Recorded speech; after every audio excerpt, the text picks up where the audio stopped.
the frightening discovery of the Mount Owen claw of an ancient bird called the moa.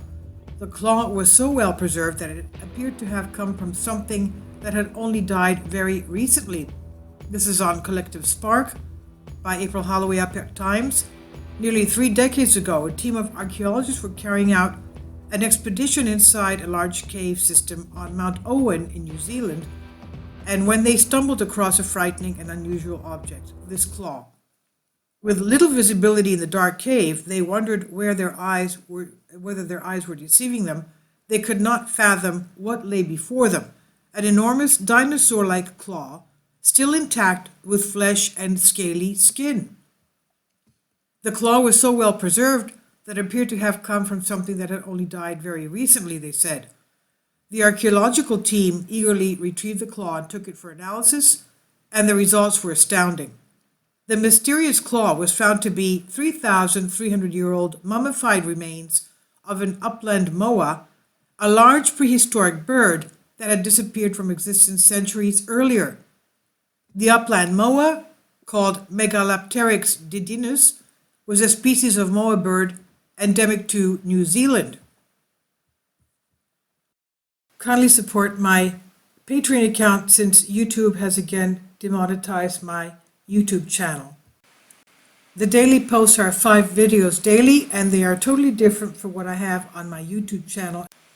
Thank you so much for your support and that you find all my content so interesting. You'll find the Patreon account details in the description box below. And from the pictures that we have of its skeleton, it's huge. It's endemic to New Zealand. The DNA analysis published in the Proceedings of the National Academy of Sciences suggested that the first moa appeared around 18.5 million years ago, and there were at least 10 species, but they were wiped from existence in the most rapid human-facilitated megafauna extinction documented to date. Now, we know that New Zealand, about 27,500 years ago, also had a super eruption of the super volcano that is in the Northern Island. That was the last time we had a super volcano, super eruption in our world. Now, the geologists say that it happens every about 17,000 years, so it's about 10,000 years overdue. The Earth is about 10,000 years, they said, overdue for a super eruption.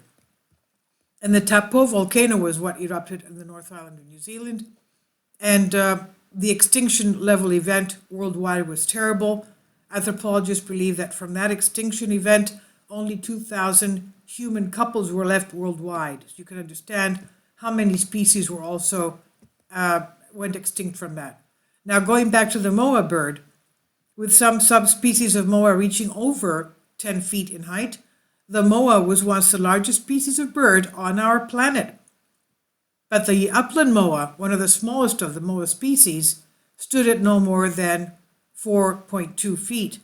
It had feathers covering its whole body, except the beak and soles of its feet, and it had no wings or tail. As the name implies, the upland moa lived in the higher, cooler parts of the country. No wings or tail. Just its 2 legs. That's it, no wings. A very strange thing. Now, the discovery of the moa. The first discovery of the moa occurred in 1839 when John W. Harris, a flax trader and natural history enthusiast, was given an unusual fossilized bone by a member of an indigenous Maori tribe who said he had found it in a riverbank. The bone was sent to Sir Richard Owen, who was working at the Hunterian Museum at the Royal College of Surgeons in London. Owen was puzzled by the bone for 4 years. It did not fit with any other bone he had come across. Eventually, Owen came to the conclusion that the bone belonged to a completely unknown giant bird. The scientific community ridiculed Owen's theory, but he was later proved correct with the discoveries of numerous bone specimens which allowed for the complete reconstruction of a moa skeleton. And you can see it's almost twice as high as he is. Now, since the first discovery of moa bones, thousands more have been found, along with some remarkable mummified remains, such as the frightening-looking Mount Owen claw, the picture that we have here. Some of these samples still exhibit soft tissue with muscle, skin, and even feathers. Most of the fossilized remains have been found in dunes, swamps, and caves where birds may have entered to nest or to escape bad weather, preserved through desiccation when the bird died in a naturally dry site, for example, a cave with a constant dry breeze blowing through it. Now, the rise and fall of the Moa. When the Peloponnesians first migrated to New Zealand in the middle of the 13th century, the Moa population was flourishing.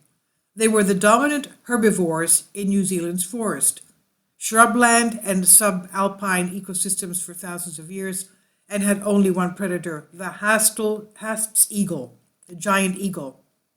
However, when the first humans arrived in New Zealand, the Moa rapidly became endangered due to overhunting and habitat destruction.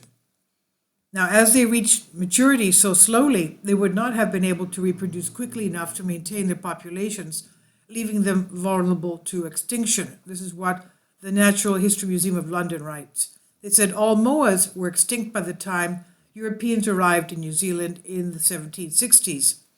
The Haast's eagle, which relied on the moa for food, died out soon after that. Revival of the moa?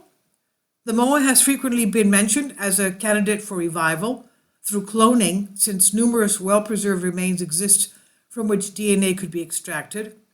Furthermore, since it only became extinct several centuries ago, many of the plants that made up Moa's food supply would still be in existence. Japanese geneticist Anko Yasuyuki Shirota has already carried out preliminary work towards these ends by extracting DNA from Moa remains, which he plans to introduce into chicken embryos. Interest in the ancient bird's resurrection gained further support in the middle of this year when Trevor Millard, a member of the Parliament of New Zealand, suggested that reviving the Moa over the next 50 years was a viable idea.